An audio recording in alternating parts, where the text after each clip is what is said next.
Kembali di iNews Siang, saya Wiki Adrian. Dan saya Dian Mirza. Dan sebelum kita ke informasi terkait dengan pemilihan Ketua Umum PSSI, pemirsa, kita ke informasi ke kasus penyanderaan pilot Susi Air. Tim gabungan TNI Polri sudah mengolah tempat kejadian perkara di lokasi pembakaran pesawat Susi Air yang dilakukan oleh kelompok KKB pimpinan Egyanus Kogoya di distrik Paro, Kabupaten Duga.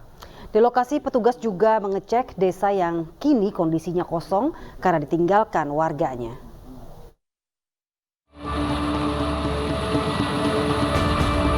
TNI Polri mendatangi Bandara Perintis di distrik Paro, Kabupaten Duga, Papua Pegunungan. Kedatangan pasukan keamanan ini untuk mengolah tempat kejadian perkara pembakaran pesawat Susi Air di landasan pacu Bandara Paro. Hasilnya sekitar 80% badan pesawat habis terbakar dan hanya tersisa sayap, baling-baling, dan ekor pesawat. Di distrik Paro, petugas juga memeriksa sejumlah rumah yang kosong ditinggalkan warganya mengungsi ke Kenyam. Warga mengungsi akibat khawatir adanya ancaman KKB pimpinan Egyanus Kogoya. Selain mengolah TKP, petugas juga membersihkan bandara agar pesawat bisa kembali beroperasi melayani masyarakat di Bandara Paro. Sebelumnya KKB Papua pimpinan Egyanus Kogoya membakar pesawat Susi Air di Bandara Paro dan menyandera pilot Philip Martin. Dari Timika, Papua, Nathan Making, iNews melaporkan.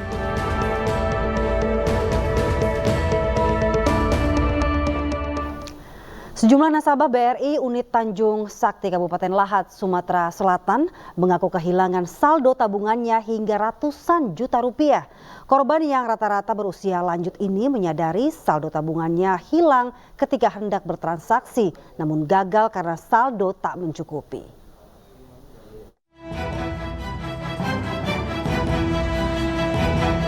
Nasabah Bank BRI unit Tanjung Sakti mengaku saldo tabungan mereka hilang secara misterius. Saldo sejumlah nasabah bank milik negara ini berkurang dengan nilai bervariasi dari puluhan juta hingga ratusan juta rupiah. Kejadian ini terungkap setelah salah satu korban hendak bertransaksi namun gagal karena saldo kurang. Menyadari ada yang janggal, korban pun memberitahu sejumlah rekannya dan ternyata tidak hanya satu nasabah yang mengalami hal serupa. Korban kemudian mengadukan hal ini ke Mapolsek Tanjung Sakti dan langsung ditangani Satuan Reserse Polres Lahat. Kalau untuk sementara yang sudah melapor ke kami, yang sudah kami koordinasikan ke pihak nasabah, ada yang kerugiannya 147 juta, ada 20 juta, dan ada 40 juta yang sudah kami hubungi. Kasus ini kini dalam penanganan Polsek Tanjung Sakti dan Polres Lahat. Polisi pun akan meminta keterangan pihak bank dan menentukan apakah ditemukan unsur pidana atau tidak dalam kasus ini. Dari Kabupaten Lahat, Sumatera Selatan, Bala Putra, iNews melaporkan.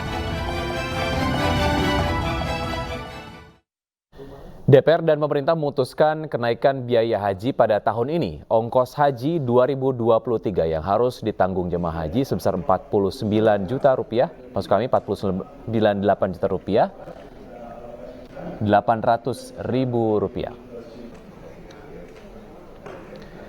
Pemerintah menetapkan biaya haji tahun 2023 dalam rapat panitia kerja antara Komisi 8 DPR RI dan Kementerian Agama. Biaya haji disepakati sebesar 49,8 juta rupiah. Jumlah ini naik dari tahun sebelumnya yaitu 39,80 juta rupiah. Untuk jemaah haji yang gagal berangkat tahun 2020 dan 2021 tidak dikenakan tambahan biaya. Sementara untuk jemaah yang dapat kursi baru tahun ini dikenakan tambahan sebesar 9 juta rupiah. Tidak hanya itu, pemerintah juga berjanji memberikan solusi proses pelunasan agar calon jemaah haji tidak terbebani dengan kenaikan ONH.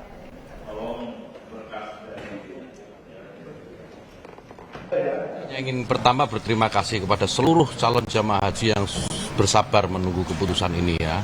Karena memang ini bukan keputusan yang mudah. Kita seperti yang disampaikan oleh Pak Ketua tadi, sudah kurang lebih sebulan dan 2 minggu terakhir kita habis-habisan itu untuk baku hitung gitu ya terkait kebutuhan jamaah haji, dan alhamdulillah sudah disepakati, meskipun ya tentu saja ini masih